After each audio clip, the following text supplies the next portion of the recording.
నమస్కారం, welcome to I dream. నేను మీ విజేత.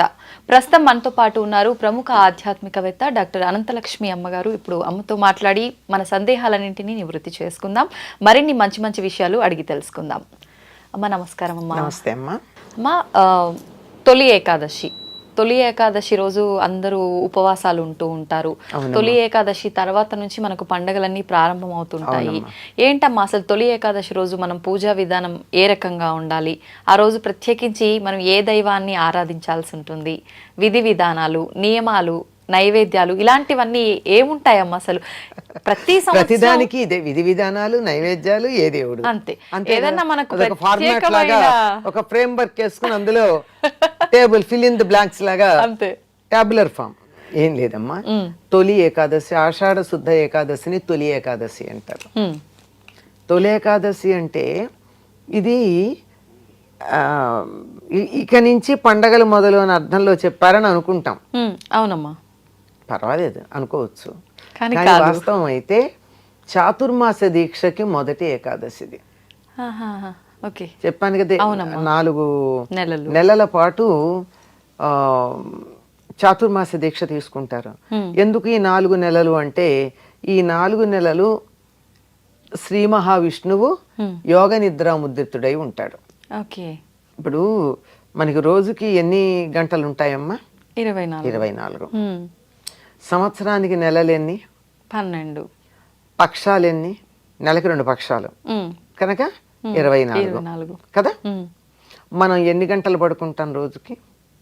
6, 8 మ్యాక్సిమం, ఇంకంతకన్నా పడుకోకూడదు.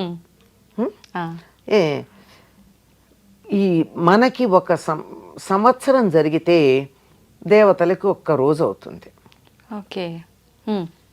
మనకి రోజులో 24 గంటలు ఉన్నట్టు వాళ్ళకి సంవత్సరాన్ని 1 రోజుగా వేసుకుంటే 24 పక్షాలు ఉంటాయి. రాత్రి మనం 8 గంటలు విశ్రాంతి తీసుకున్నట్టు దేవతలు విశ్రాంతి తీసుకునే కాలం 8 పక్షాలు అనగా 4 నెలలు. అర్థమైందమ్మా. సో ఈ 4 నెలలు కాలస్వరూపుడైనటువంటి విష్ణువు యోగ నిద్రలో ఉంటాడు గనక అందరూ కూడా ప్రశాంతంగా ఒక చోట కూర్చుని ఉండి సాధన చేస్తారు తప్ప ఈ ప్రచారాలు, సంచారాలు ఇవేమీ చెయ్యరు. ఇది చాతుర్మాస్యం. ఈ చాతుర్మాస్యంలో ఎక్కడి నుంచి మొదలంటే ఆషాఢ శుద్ధ ఏకాదశి నుంచి మొదలు. కనుక చాతుర్మాస్యంలో వచ్చే మొదటి ఏకాదశి ఏది? తొలి ఏకాదశి. అది ఇది తొలి ఏకాదశి. చివరి ఏకాదశి ఏది? కార్తీక శుద్ధ ఏకాదశి.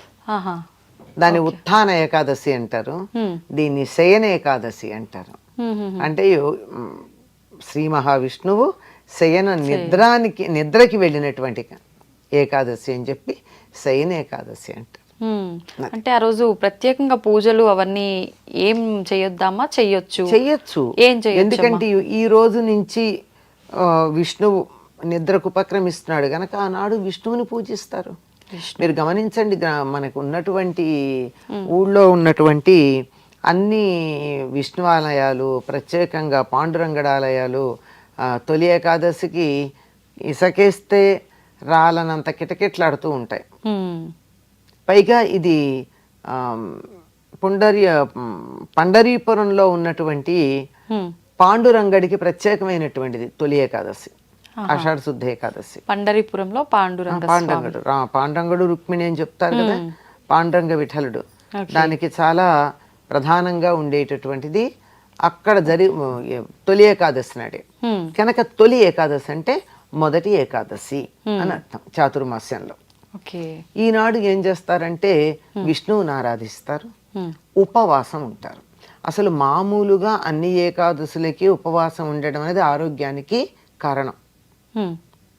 ప్రతి ఏకాదశికి ఉండాలి కూడా. ఆరోగ్యంగా ఉండి ఎక్కువ కాలం బతకాలనుకునే వాళ్ళు ప్రతి నెల ఏకాదశి నాడు ఉపవాసం గనక ఉన్నట్టయితే ఆరోగ్యం బాగుంటుంది. దీని మీద పరిశోధన చేసి నోబెల్ బహుమానం కూడా తెచ్చుకున్నాడు ఒక ఆయన. బోషినోరి సబూకినో ఉంది ఆయన పేరు, జపాన్ దేశస్థుడు.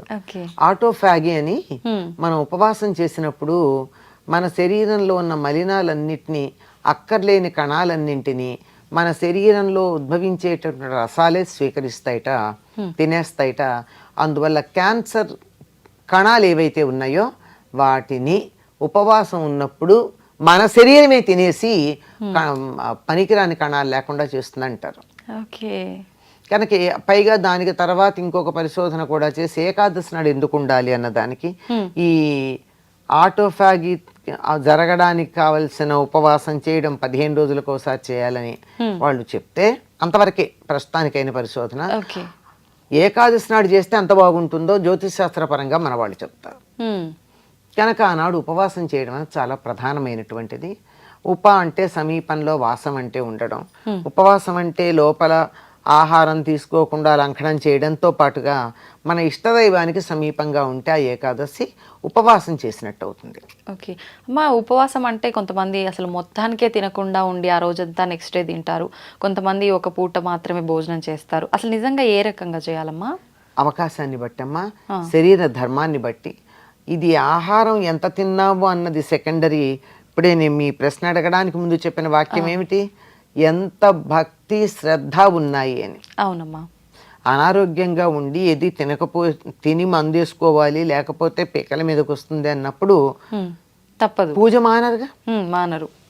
ఏదో సమయానికి కాస్త నోట్లో వేసుకుంటారు, అంత మాత్రాన పూజ మానట్ల. అంటే మనలాంటి వాళ్ళం ఆరోగ్యంగా ఉన్నవాళ్ళం అది దాన్ని చూపించి నేను కూడా చేస్తాను అంటే కాదు. అంతే కదా. అంతే అమ్మా, ఎవరి వీలుని బట్టి వాళ్ళు వెళ్తారు. ఓకే, పాలు పండ్లు అలా తీసుకొని ఉపవాసం కిందే వస్తుందమ్మా పాలు పళ్ళు లాంటివి. అంటే ఉపవాసం అంటే చెప్పా కదా, భగవంతుడి మీద మనసు కేంద్రీకరించడానికి కావలసిన తేలికైన ఆహారం. పళ్ళు పాలు వెంటనే అరుగుతాయి, అందువల్ల పొట్ట మీద బరువు ఉండదు. పొట్ట మీద బరువు ఉండదు గనక అక్కడికి జీవ ప్రజ్ఞంతా పొట్ట మీద చేరుకోవాల్సిన పని ఉండదు. అందువల్ల మనసు ధ్యానం అంటే కాకుండా ధ్యానం అంటే అలర్ట్ గా కూర్చుని భగవంతుడి మీద దృష్టి నిలిపేటట్టుగా ఉంటుంది. మా ఆ రోజు భగవంతుడికి ప్రత్యేకంగా పూజలు అనేసరికి మనం ప్రత్యేకమైన డేస్లలో ఏదో ఒకటి నైవేద్యం సమర్పించాలి భగవంతుడికి అని ఆలోచిస్తాం. మరి విష్ణుమూర్తికి ప్రీతికరమైన నైవేద్యం ఏంటమ్మా? విష్ణుమూర్తికి సర్వవ్యాపి గనక ఆయనకి అన్ని ఇష్టమే. కానీ తొలి ఏకాదశి నాడు మాత్రం దేవుడికి నైవేద్యం పెట్టేది పేల పిండి సొత్తు అంటారు అందరూ. పేలపిండి అంటే మార్కెట్లో పాప్కార్న్ కొని కాదు, చక్కగా మొక్కజొన్నలు తెచ్చి ఇంట్లో వేయిస్తే కొన్ని చాలా బాగా విచ్చుకుంటాయి. విచ్చుకోకపోయినా అంత బాగా పువ్వులాగా రాకపోయినా పర్వాలేదు, దాన్నంతా బాగా మెత్తగా దంచుతారు. దాంట్లో బెల్లం దంచి కలుపుతారు. ఇది పేలపిండి ప్రసాదం అని చెప్తారు. ఇది ఈనాడు విష్ణువుకి బెల్లం వేసి తొక్కుతారమ్మా దాన్ని. దంచి లడ్డుల్లా చేయాలమ్మా? లడ్డులా చేస్తే చేయొచ్చు, పొడిగా కూడా పెట్టచ్చు.